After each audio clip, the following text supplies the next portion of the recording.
Hey everybody, it's Master Gallengeist here, bringing you my review for the Avengers Issue 7 2023.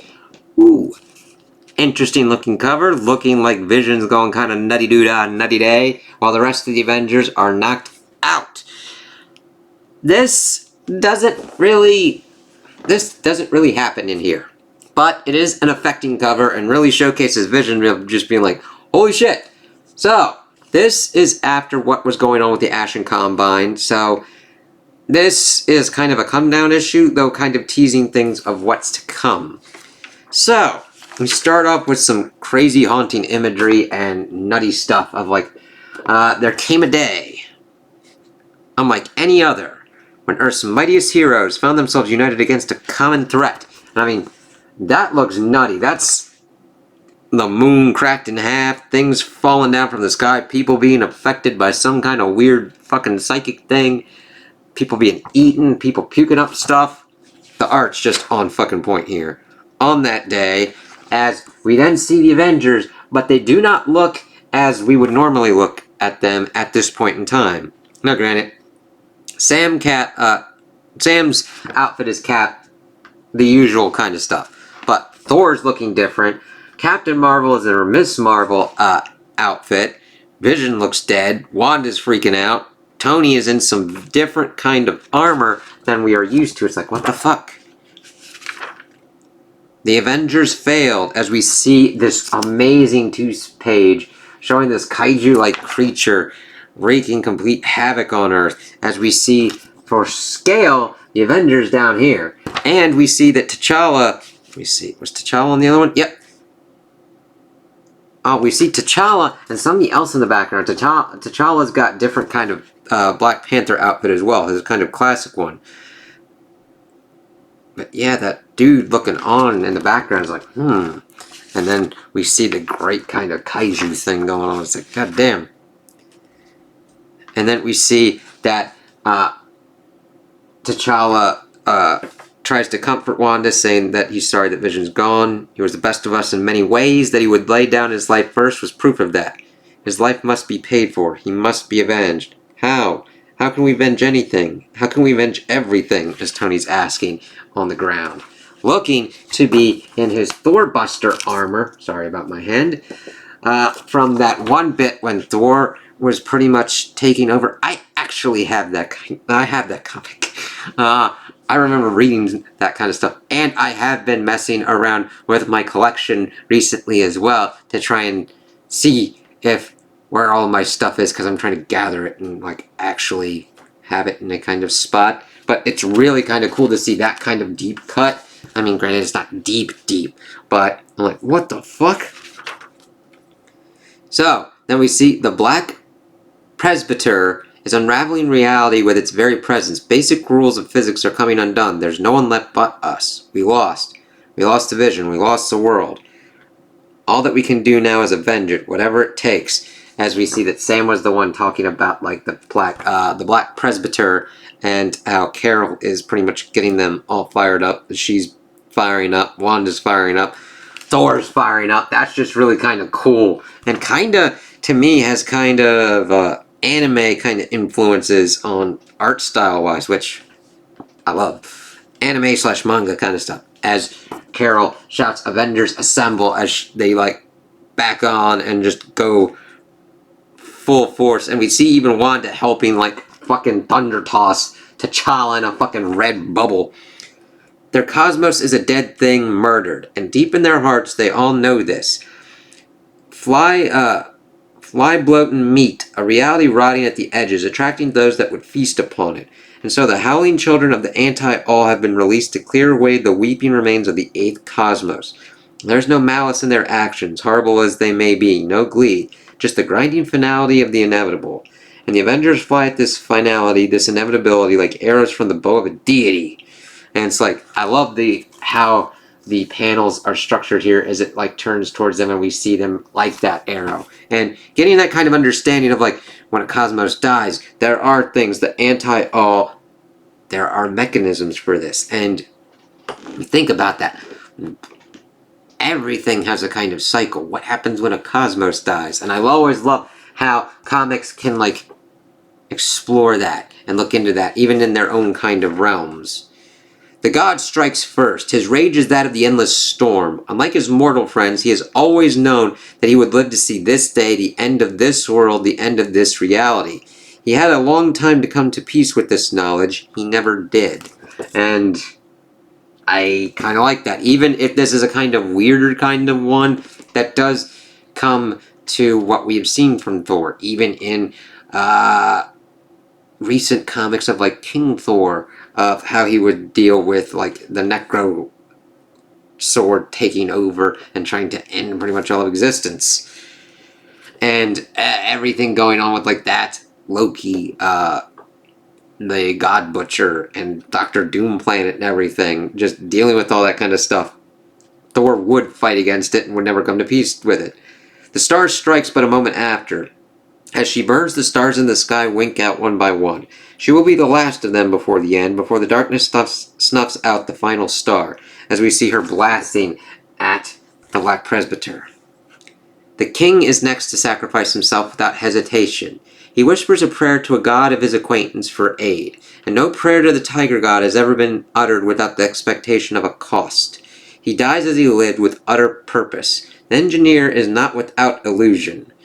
As we see that he T'Challa unleashes the tiger, and of course the engineer is without illusion. He understands parameters. He understands limitations, how they might be overcome. He understands that he is a futurist with no future. So he gives in to his first addiction, his first vice, and summons his devices, his offerings to his first love, war.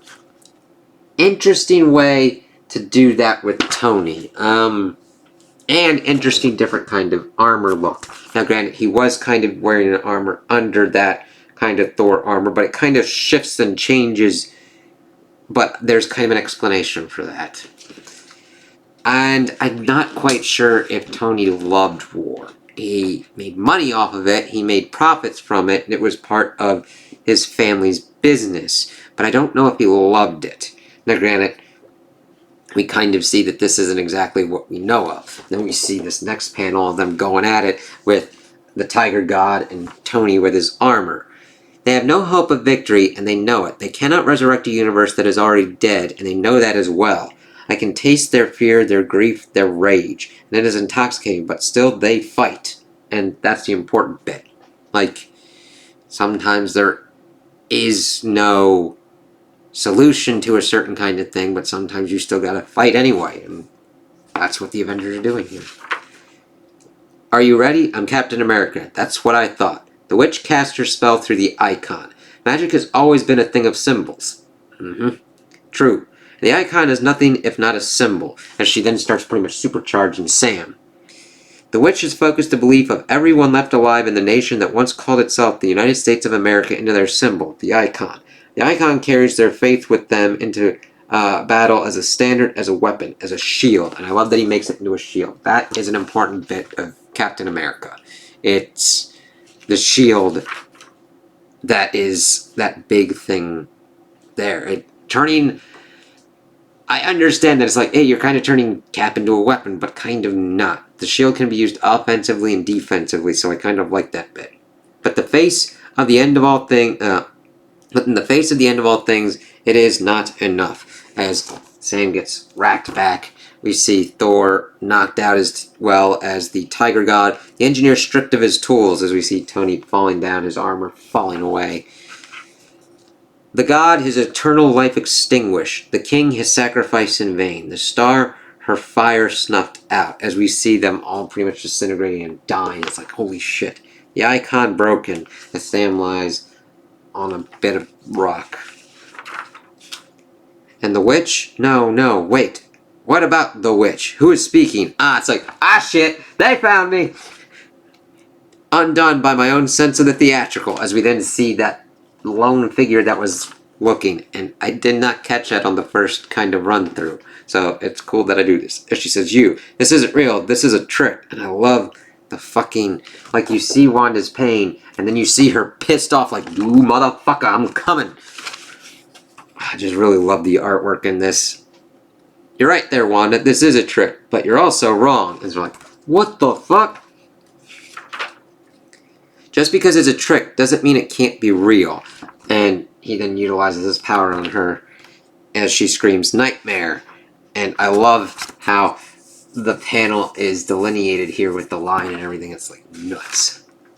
So, we then wake up and we see Wanda gasping out, "Avengers!" as we are in the Impossible City. Asleep but alive. It's like, why would Nightmare do this? What is on with this? Tony is asleep. Everybody in their usual kind of form that we're used to, just like Tony's zonked out. Which means Nightmare still has them. But what about Vision? Vision, where are you? Wanda. Oh God, you're alive. I'm happy to see you. Vision, what's happening? All of you fell asleep, and then they came. They, Vision, who are they? Heroes. I have brought my heroes to you, Avengers, to do what you cannot. It's like, what the hell? And why did this line up with Nightmare? It's crazy. As we then see, my name is Myrden. Myrden.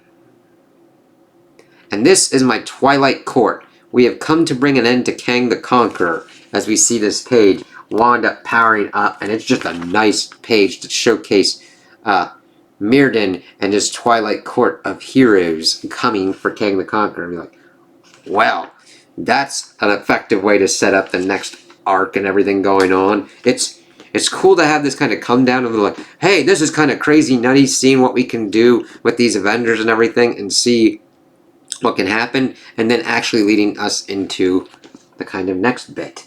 And we have the kind of letters page, and then a tease. Trapped in a world they never made, the Avengers struggle to break free, while one of their number fights their own hopeless battle against Myrden and his Twilight Court. But Avengers never fight alone, and the most dangerous Avenger joins the battle. Damn, can't wait to look forward to that. So, I could understand Sony being like, this really is kind of an issue that you could skip. And I get that, but I like that we delve into kind of character motivations and like the understanding of the creative team of the Avengers in a completely hopeless scenario of Nightmare kind of just fucking with them before we get Myrden and his Twilight Court popping up and being like, we want Kang's ass. Alright? It's like, damn. And normally, you'd be like, yeah, Kang's an asshole. He fucks around with time. He kidnaps Avengers to do stupid shit sometimes and good shit sometimes. It's all up in the air, but we'll have to see what kind of goes on, how this kind of group operates, and what can be done if it goes out into Brawl Fest, if there's some kind of compromise that can be made. There's a lot of different kind of stuff, and I can't wait to see what kind of happens. So, I could understand if somebody was like, you know what? I don't really need this one.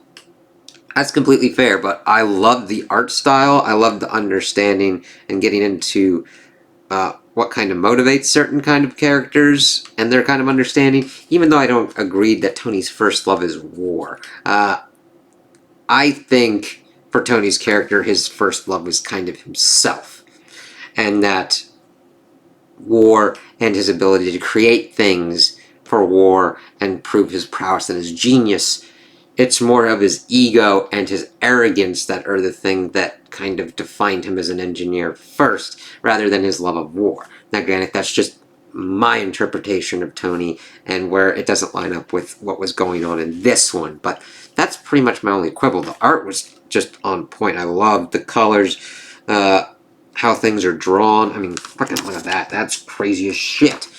I just love seeing all these kind of different kind of uses of powers, magic, combining of powers, and then Nightmare being brought in is always kind of cool to see that work on. So I can't wait to see where this new arc goes. So those are my opinions on the issue. Tell me what you guys think in the comments below. If you liked it, if you didn't like it, if you agree with me, if you disagree with me. Also like and subscribe, and I hope you have a good day.